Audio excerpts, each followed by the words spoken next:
Hi, I'm Reece Moseley. That sounded fake.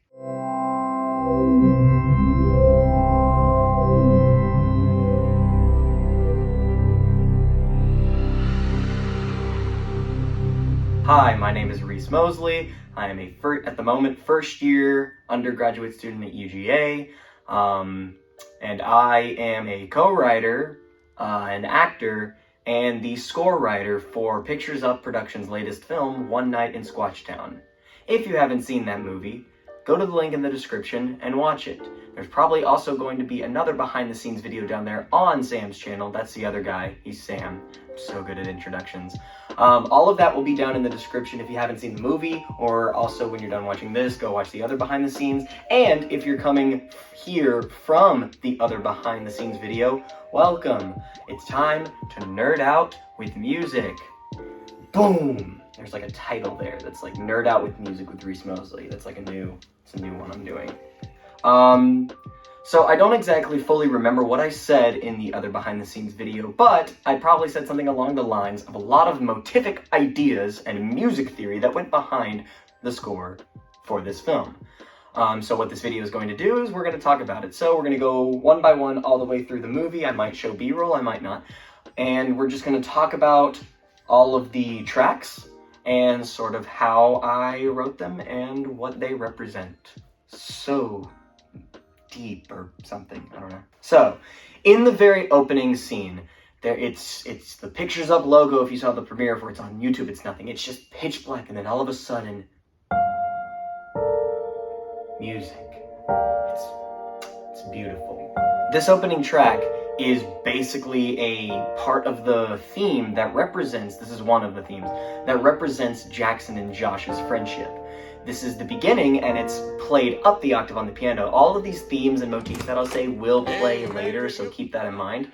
This is just a part of the theme for Jackson and Josh, that is that like high F and then boom, some chords and stuff, all up the octave because it's a little more reminiscent and thinking about the past, so it's not as like melancholy as we'll soon figure out in the story. Spoilers for the movie.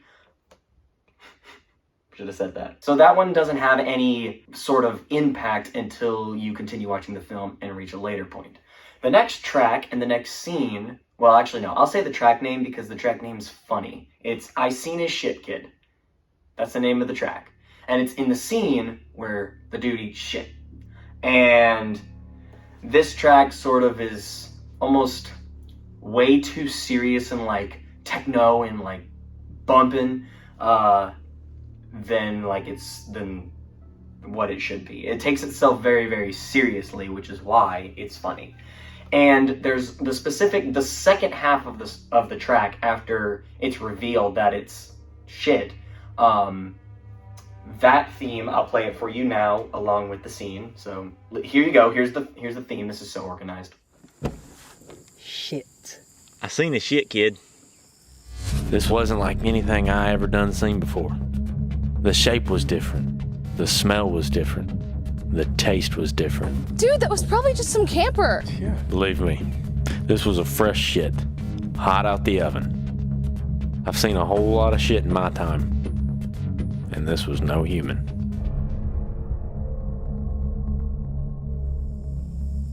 And so what you just heard is not really a melodic motif or a melodic theme. I'm going to use motif and theme interchangeably, even though most people would hate me for that, because they're not the same thing.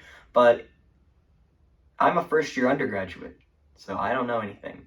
But it's not a melodic motif, it's a rhythmic motif, because it's that sort of like that driving motion that is like putting it forward with like the boom, boom, boom, boom, boom, boom, that you hear, that rhythm. I sped it up at the end. That will come back later, but that is Shit Dude and Far Out Man's motif.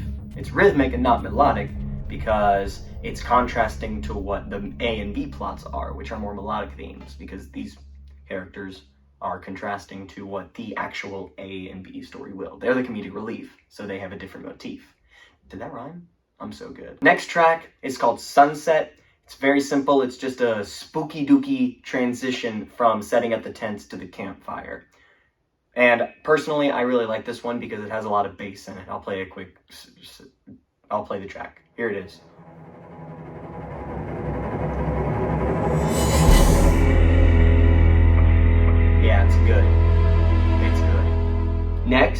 Maybe we'll see him tonight. I'm gonna link Maybe We'll See Him Tonight and Jackson ? Together. These are the next two tracks. This is horror, just horror. This is just the straight horror genre because it's nighttime in the campfire and they're talking about Bigfoot and oh my gosh, what if Bigfoot is here? And he is in a way. So maybe we'll see him tonight. They're sort of looking around like, ooh, maybe he's here. Maybe we've got some strings and cellos and basses doing pitch bends. Oh, it's big spooky. Very orchestral. And then that happens, then it's moonlight, all right, good night, they hug, and something's in the woods, the Jackson ? Theme plays, not theme, track, and it's like, uh-oh, it's not a piano, and then the strings are back, and there's a lot of things, and then, oh my gosh, and then out from behind the tree, there's Jackson, oh my god, the question mark was not a question mark, it's Jackson, but it looks like Bigfoot, and bam! Iris punches Jackson. Jackson goes down. Iris figures out it's Jackson, but it's too late. Josh has just seen a hairy beast attack his girlfriend. He is going to save her. Here he comes with the frying pan of death. I look down because that's the name of the next track. Iris!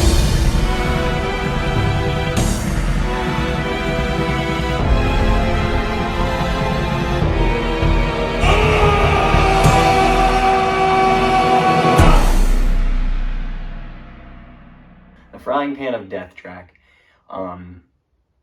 It was very fun to write that because it's just pure chaos and action, and going with the scene as well. Again, the track sounds like it takes itself very, very seriously, which makes the scene a lot more funny. Brilliant.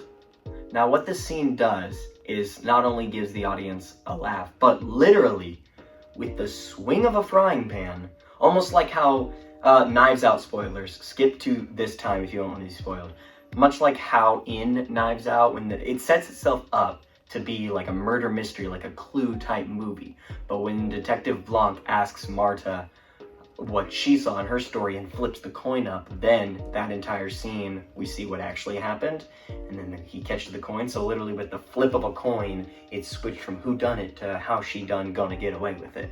And that's brilliant. And so kind of what we did in this film is with the swing of a frying pan, it's gone from a horror comedy into, now we're getting into some more serious material and more heavy stuff to talk about and sort of the relationships and themes that go in through the second half of the movie. We signify that, one, with the absence of music when they're all like freaking out, but then when like he's finally in the car and Jackson's in the car and Josh is gonna take him away and Iris is like make sure that everything's okay, we hear track number 7, which is simply just called Josh and Iris.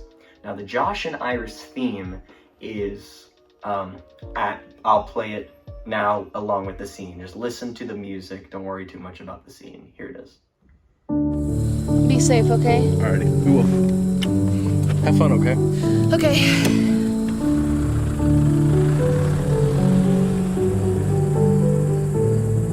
Love you. So it's only like 8 measures long, and it's very simple. Dun dun dun dun dun dun dun dun dun dun dun dun dun. Like it's soothing. It's nice to hear that, and it like sort of represents Josh and Iris. They're like a happy couple, supposedly. And don't read into that. I know I co-wrote it, but don't read into that. The theme in this track, if you noticed, it ends on a little bit of tension. It doesn't resolve back. It just goes dun dun dun. And then it stays there when it wants to go up to do, and it doesn't. But, so what that is because he's driving away in that scene, and she's like, I love you. But they didn't say it to each other, so it's, And then we go silent for a second, then Iris walks back over, opens up the tent, and sees, oh my gosh, the other two were making out, oh my god. I'll just go to the other tent, zips it back up, she goes to her tent, they continue making out, and while she sits there alone, she starts to hear the other two, and they're like, no, she can't hear us, so they feel like they're in privacy while she can hear every bit of dialogue that they're saying. And so during this scene, the second part of the theme plays, where it is the same exact 8 measures, but a little more developed with extra notes thrown in to throw, so it sounds familiar, but it's not the same theme. And that's her trying to think about Josh and making sure Josh is taking care of Jackson, but it's getting interrupted by 2 other people in the other tent. And what throws it off more is not only that it's extra notes thrown in and rhythms thrown off, but while you can still kind of recognize it, it's got 2 pianos playing the exact same rhythm, but one piano is slightly out of tune and the other one is not. So it creates dissonant no matter what note you hit. And that scene, I don't know if I want to show it to you or if I just want to like let you watch it for your, no, this is the scene.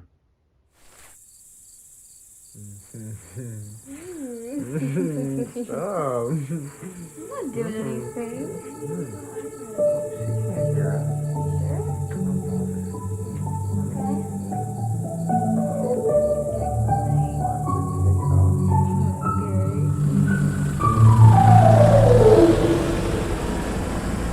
Yes. So even in that terribly awkward but really hilarious scene, there is musical sort of, there was thought put behind it, per se. That sounds like I'm trying to be like, I'm a prodigy, but no. That's what this video is talking about every nitty gritty thing. All right, now we're almost done. No, we're not, kind of. So, the next trek happens a while after this. So the next few scenes, it's the car scene, the car dies, and then the rain comes and Iris has to go over to the tent, and then they're back and they're trying to fix the car. That's when we finally get music. So for the next 2 scenes, to sort of help solidify the contrast from happy-go-lucky horror into this more serious dramatic story, we went from a lot of music, and even though it was horror, I hope you noticed that there was a lot of music in those horror things. And I mean, silence is just is music as well. Silence is just as important as the notes. So if we were doing a real horror movie, I wouldn't have had that much music. I would have had more pauses to build the tension with silence. But in this film, I kept the music and it was spooky throughout the whole thing, so that there's just a ton of music, then that nice theme, and then boom, there's nothing. It's silent in terms of the music world, and that is where the silence from before was moved, because now the tension that we had in the horror area that wasn't actually there because we always had music has been shifted into this second half of the story that's a little more serious. And there's no music to help make that car scene a little more awkward, because it's just sort of silent twiddling of the thumbs. I'm trying to figure it out. It's very hard to watch sometimes. And then also the awkwardness of when Iris joins the other 2 in the tent, and they're like, we don't know what to do. And she's like, I know I'm only here because of Josh. And they're like, well, no, it's just 2 awkward scenes back to back. But then we get a beautiful scene where Jackson and Josh are fixing the car. And while they are fixing the car, there is just pizzicato strings playing da da da da da da da bum ba da bum bum, just like very happy, cheerful music to help contrast the fact that they don't know what they're doing, and Jackson's about to say something that makes Josh angry, which makes Jackson angry. It is just a brilliant build up to this really funny improv scene that I did talk about more in Sam's video, which you guys should go check out after you watch this one. But the fixing the car theme, I'll play a little bit of it now, just the theme.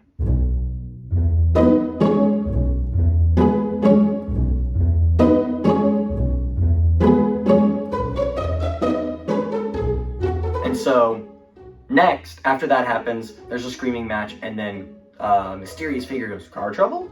And the others are like, oh, yeah, we just wanted to, and then it's like, wait, aren't you from the campsite? Bigfoot hat, shit, dude, far out, man. And all of those people return. So this next track is called, just to sort of like give the other line, instead of I Seen a Shit Kid, this track is called Far Out, Man.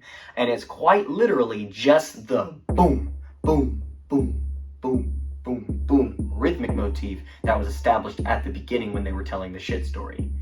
And now it's returning to help. So although the audience already knows that we've seen these characters before, now the music is help complementing that and reaching your subconscious mind. I don't know the exact psychology of it, but your subconscious listens to the music in the movies even when you don't actively. So in a way, the fact that I'm reinforcing this now is letting your subconscious know, hey, the music is doing things to help with the story, and maybe you'll feel something else at the very end, which is so close. The next track was written a little bit late because originally there was going to be no music in the scene that follows fixing the car. When we're back in the tent and they're like, so sorry about your tent, it's okay. Oh, Boy Scout, I was in Boy Scout. Like, that whole scene was going to be no music as well, but then I actually asked Sam, hey, do you want me to write something for this scene? After I watched like the first draft of the whole film, and he said, if you're down for it, and I said, I'm always down.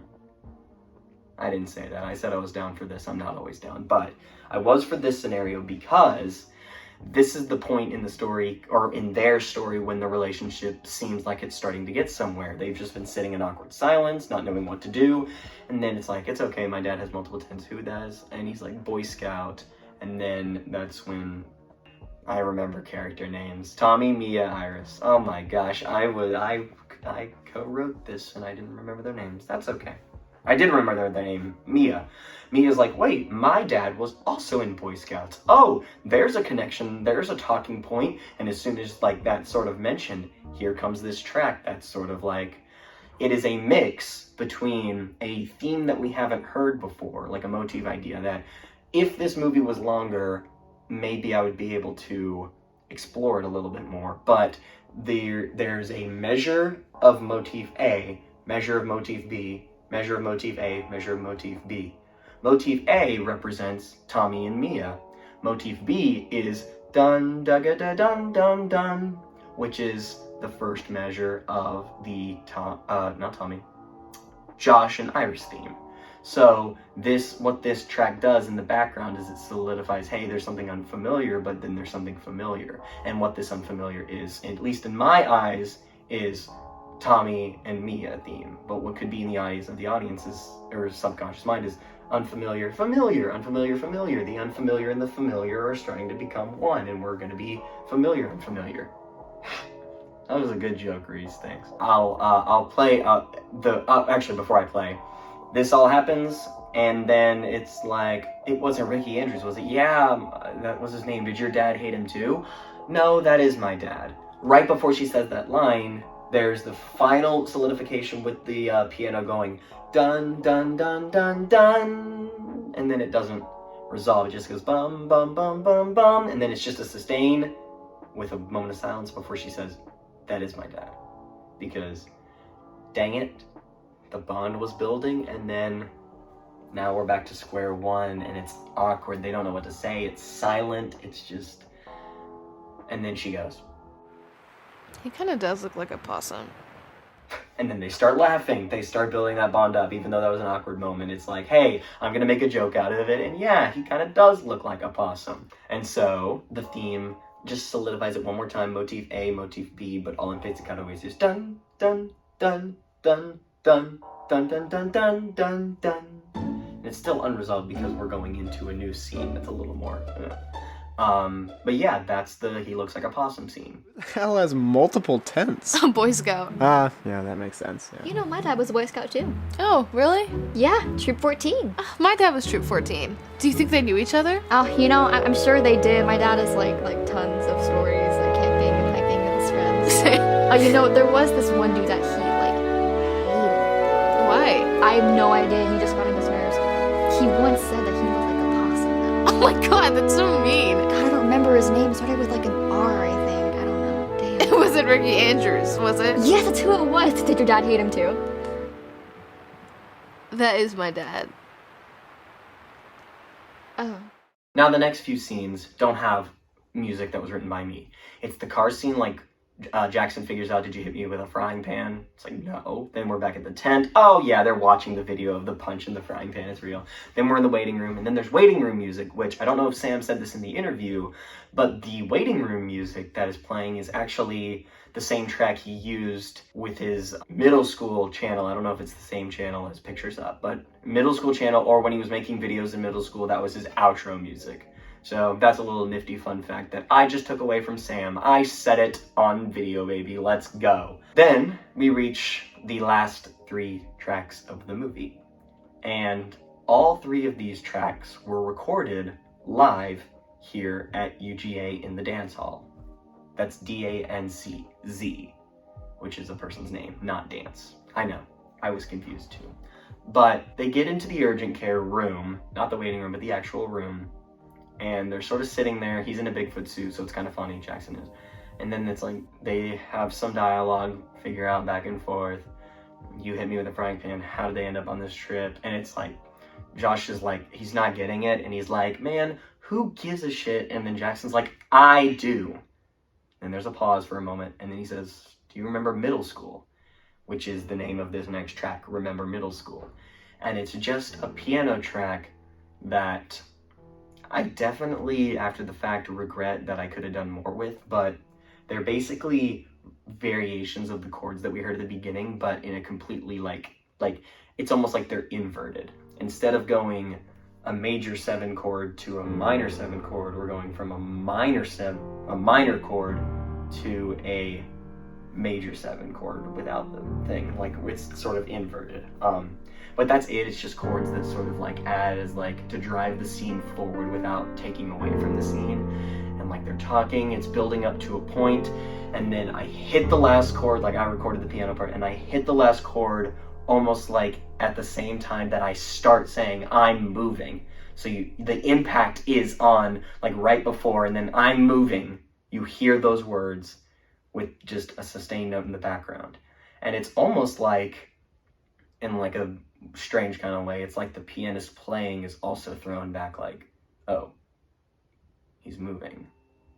It's like, okay, so the pianist stopped, and then he just gets up, and then it's very, very silent. Why didn't you tell me? Wasn't ready. And then it's John and Wake's character. Camper 1 and Camper 2, they're in the scene. Kind of the comedic relief. I like that. I think it's funny that they're there the whole time. We cut back to the tent and to the scene of them playing blackjack to see, or not blackjack, sorry. Bullshit. They're playing that game to just sort of to like really emphasize, hey, everything's working out. Everything's A-okay. We come back to the cars. We're in the car because Joss is driving Jackson back to the campsite, and it's silent for a few seconds, and then they're sort of just thinking to themselves, and then they finally start like opening up the conversation, figuring it out, and then Jackson starts like speaking like, do you think I had a choice in any of this, and all this stuff, and that's when the track A Part of Life begins to play.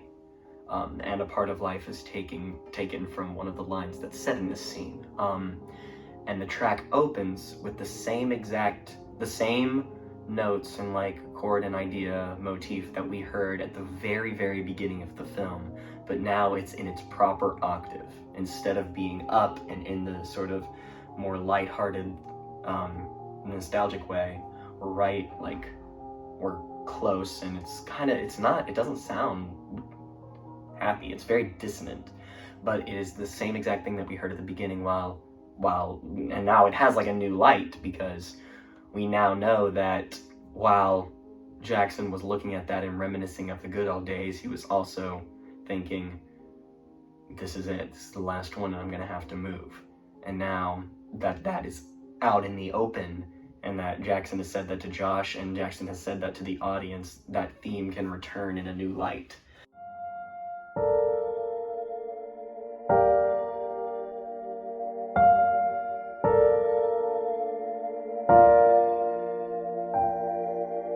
I wasn't going to abandon you. Well, you're leaving. Do you think I had a choice? Do you think I'm not upset by this? Or are you just thinking about yourself? I was going to tell you on this trip. I just found out. But then you decided to bring... And that theme plays, and we hit that boom, and then the cello comes in, which also, if I haven't thanked him enough, Joshua Adderhold, let's go, you're a legend. I gave him like 2 weeks to learn the music, maybe 1.5, and he nailed it in the recording. It's great. Mwah, I love you. Back to serious. the cello comes in and sort of like takes over the melody along with the piano with the bum, da da da, bum, bum, bum, bum. And then that part right there, that's where it stopped in the opening when the door opened. Hey man, you ready to go? But here, it holds out for a little bit, stops, and then the melody continues. And this is the first time we're hearing the entirety of Jackson and Josh's theme. But then you decided to bring along all these other people onto it, and I don't know. It was like this in elementary school too. And it was just part of life back then. I never found a place. I never made permanent friends. But here, this is home. And it's playing, and we come to like a big climactical moment on C, and then we hit D minor, which is very interesting because the chords were going G minor, A minor, B flat major, C major, G minor, A minor, B flat major, C major, D minor going up, but it's actually down. And we go bum, bum. I sound like such a music. Like if you know music theory, you understand what I'm saying. If not, it's just, I don't know. It's kind of interesting how it goes, how I wrote that. But then it's like, it's the melody, da da da da da da dum bum. Again, up the octave, da da da da da da dum dum. With the piano sort of contrasting lines happening there. Then the theme, then it's just cello for a little bit, piano comes back in, and now they're talking about girlfriends. So it's like Jackson brings up a point that you went out and got a girlfriend. Josh brings up, yeah, so did you. And then Jackson's like, yeah, but it's nothing like you and Iris. And while that's happening, if you listen closely, I'm going to play that snippet in there. The Josh and Iris theme plays in the cello while the piano's doing sort of its own thing. And I'll play that. Listen closely for the dun, da, da, da, dun, dun, dun, but a lot slower. Here it is, that part in the story. I thought so. We still are. And I get it, there's been bumps in the road, and we haven't always been close. I mean, you went out and got a girlfriend. So did you. Yeah, but it wasn't anything like you and Iris. I'm actually kind of glad that never happened, because could you imagine? Pretty nifty, right? It's like I put some thought, baby. I don't know why I keep toning it like that, but that's okay. Then that track builds up to a moment, and then right when they're laughing with each other and it's like, I love you, bro, I love you too, we hear that the actual happy part of the motif, which is, but still kind of sad because we know they're moving, but it's just that dun, da, da, dun, bum, bum, and it stops right there, and that finally feels like a resolution. It doesn't go bum, dun, dun, which doesn't feel like a resolution. We stop on that just octave B flats just to hold out in that strong sort of okay, we can finally take a breath. And Jackson does so, and he's like, man, this suit smells like ass. And it's like a comedic relief. Yeah. Luckily, you ain't got no game. Man. I love you, bro. I love you too, bro.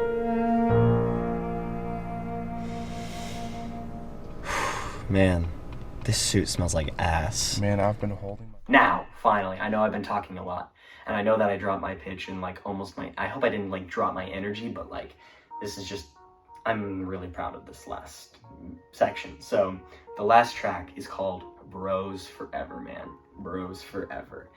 And it opens up with sort of a transitional piece. Bum bum dun dun dun dun dun dun dun dun dun dun dun dun bum, and then we start the scene. During all that, it's showing the sunrise, them packing up their stuff, driving off. And then it's notated in the sheet music. Josh really liked this as popcorn scene, just because the scene starts with the popcorn being held out. And it's Iris and Josh talking, so naturally the Josh and Iris theme is going to play. And so it does, but it's a lot more, it's sped up and it's in classic C major, and it's just very in that sort of 6/8 feel, dun da da da dun dun da dun ba ba ba bum bum bum. It's very yes, okay, good. We have something now. It's mwah, it's blossoming. And so that plays while they're on the phone, and then they hang up the phone and the theme continues. That theme continues because now it's evolved into not just Josh and Iris, but like Iris's just relationships. Like that theme now doesn't just represent her and Josh, because that's all it was for the majority of the movie, is that Josh and Iris were dating and Josh was friends with everybody else. Iris was in the boat of like, she was just here because she was dating Josh, and Jackson was just there because he's friends with Josh. And so now that Iris is actually friends with everyone, as the scene reveals, she was pouring popcorn because she's gonna watch a movie with Tommy and Mia, that theme continues, and it doesn't have extra notes. It doesn't sound dissonant like it did earlier when Tommy and Mia were making out. Now it's like they're the three of them. They're a trio. They get along and they want to hang out, and they are. That relationship built out throughout the whole movie, and so that theme stays, and it just represents Iris now, because go girl, I guess. Alright,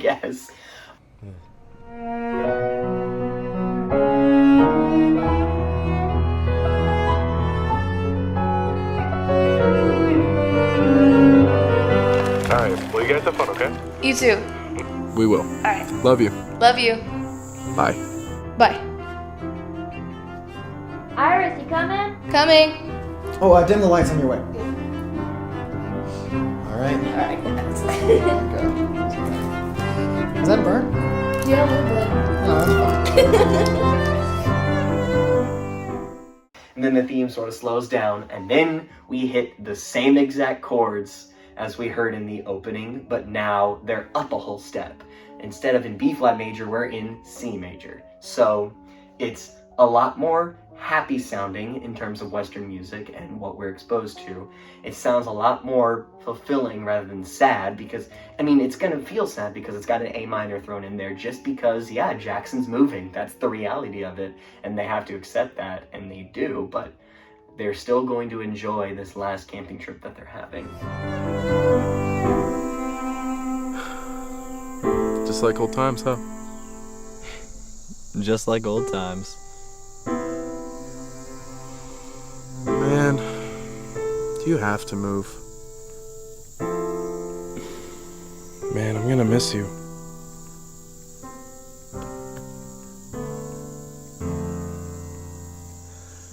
You know what, man? And so then, after that, comes the greatest line of the whole movie. You know what I think? I think the real friends... No, wait. Fuck! I think the real Bigfoot was the friends we made along the way. I nailed that first try. He says that, and then we hear just this nice sort of 3/4 closing figure in F major. Da da da da dum, ba da da da da da. That sort of just like solidifies, hey, this is it. We're done.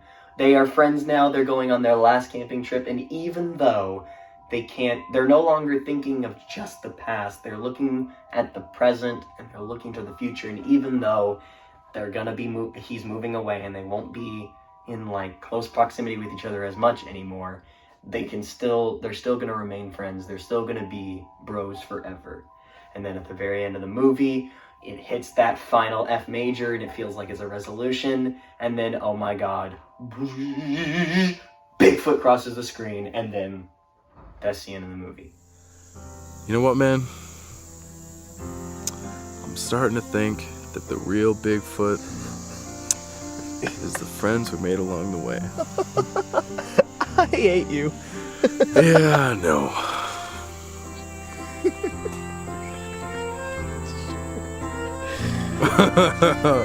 Stop. Bros forever? Bros forever.